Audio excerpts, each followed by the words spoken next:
आज की वीडियो में हम डिस्कस करेंगे characteristics of working fluid in vapour power cycle.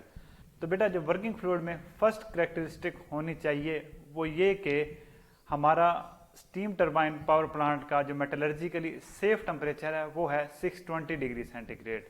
तो इस वर्किंग फ्लूइड का जो क्रिटिकल टेम्परेचर है वो 620 डिग्री सेंटीग्रेड से काफ़ी ज़्यादा होना चाहिए।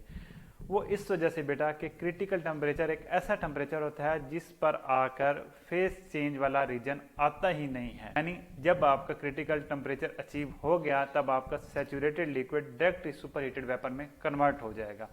अब ये फेस चेंज वाला रीजन आएगा ही नहीं तो आइसोथर्मल हीट एडिशन होगा ही नहीं, और बाय कार्नोट साइकिल आपका हीट ट्रांसफर आइसोथर्मल होना चाहिए to get maximum thermal efficiency. तो अगर आइसोथर्मल हीट ट्रांसफर नहीं होगा तो आपकी एफिशिएंसी कंप्रोमाइज हो जाएगी। दूसरी चीज़ ये है कि बेटा इसका मैक्सिमम प्रेशर सेफ होना चाहिए। वो इस वजह से कि जो प्रेशर बढ़ता जाएगा टरबाइन के ब्लेड्स के ऊपर स्ट्रेस ज़्यादा होता जाएगा, इसके ऊपर जो फोर्सेस ज़्यादा होते जाएंगे और मटेरियल स्ट्रेंथ के प्रॉब्लम्स शुरू हो जाते हैं। दूसरी चीज़ बेटा वर्किंग फ्लूइड में ये होनी चाहिए कि इसका जो इंथैल्पी हो एवेपोरेशन है सैचुरेटेड लिक्विड से सैचुरेटेड वेपर में कन्वर्ट होने वाला जो रीजन है ये ज़्यादा से ज़्यादा बड़ा होना चाहिए, ये वाइड होना चाहिए ताकि मैक्सिमम से मैक्सिमम एनर्जी इसमें ट्रांसफ़र हो और मास फ्लो रेट हमें कम से कम रिक्वायर्ड हो। अगर मास फ्लो रेट कम रिक्वायर होगा तो हमारा पंप का इनपुट वर्क भी सेव होगा। तीसरा पॉइंट ये है कि जब आपने कंडेंसर के थ्रू हीट रिजेक्ट करवानी है किसी भी कूलिंग मीडियम में तो इस कंडेंसर के टेम्परेचर के अगेंस्ट जो सैचुरेशन प्रेशर है वो एटमॉस्फेरिक प्रेशर से ज़्यादा होना चाहिए ताकि वैक्यूम का इशू ना बने। अगर कंडेंसर का प्रेशर एटमॉस्फेरिक से कम होता है तो हमें कंडेंसर के अंदर वैक्यूम मेंटेन करने के लिए हमें काफ़ी ज़्यादा टाइट सील्स की ज़रूरत पड़ती है जो कि काफ़ी एक्सपेंसिव और मुश्किल काम है। चौथी प्रॉपर्टी बेटा वर्किंग फ्लूइड में ये होनी चाहिए कि उसकी स्पेसिफिक हीट कम होनी चाहिए ताकि हमें थोड़ी ही हीट ट्रांसफ़र करवानी पड़े और उसका जो टेम्परेचर है वो इजीली आसानी से बढ़ सके।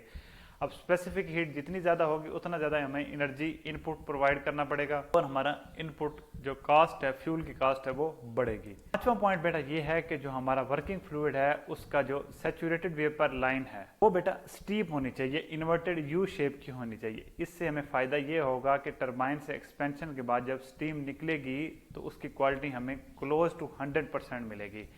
तो इससे जैसे जो हमें एक्सेसिव मॉइस्चर का इशू आता है वो नहीं आएगा, टरबाइन के ब्लेड्स की एरोजन नहीं होगी तो हमारी टरबाइन की मेंटेनेंस कास्ट बचेगी। 6 पॉइंट ये है कि जो हम वर्किंग फ्लूइड इस्तेमाल कर रहे हैं उसका फ्रीजिंग पॉइंट बेटा रूम टेम्परेचर से कम होना चाहिए। कहीं ऐसा ना हो कि बॉयलर की ट्यूब में, कंडेंसर की ट्यूब में या पंप में से फ्लो करता हुआ वो हमारा वर्किंग फ्लूइड सॉलिडिफाई ना हो जाए।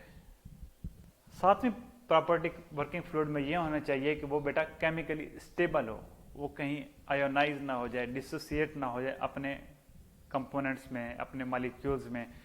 और ये जो हमारा स्टीम पावर प्लांट का जितना भी मटेरियल है चाहे वो टरबाइन का है, कंडेंसर का है, बॉयलर का है, उसको जो है ना वो डैमेज ना करे। और last but not the list जो पॉइंट है बेटा वो ये कि वर्किंग फ्लूइड जो हम इस्तेमाल करें वो नॉन टॉक्सिक हो। जो वर्कर पावर प्लांट में काम कर रहे हैं उनकी हेल्थ कंप्रोमाइज़ ना हो, नॉन कोरोसिव हो, कि ये पाइप्स को, ट्यूब्स को जो है ये क्रूड ना करें, ज़्यादा विस्कस ना हो, क्योंकि विस्कस होगा तो पंप का वर्क बढ़ेगा और इनपुट कास्ट हमारी बढ़ेगी, इजीली अवेलेबल हो और इकोनॉमिकल हो।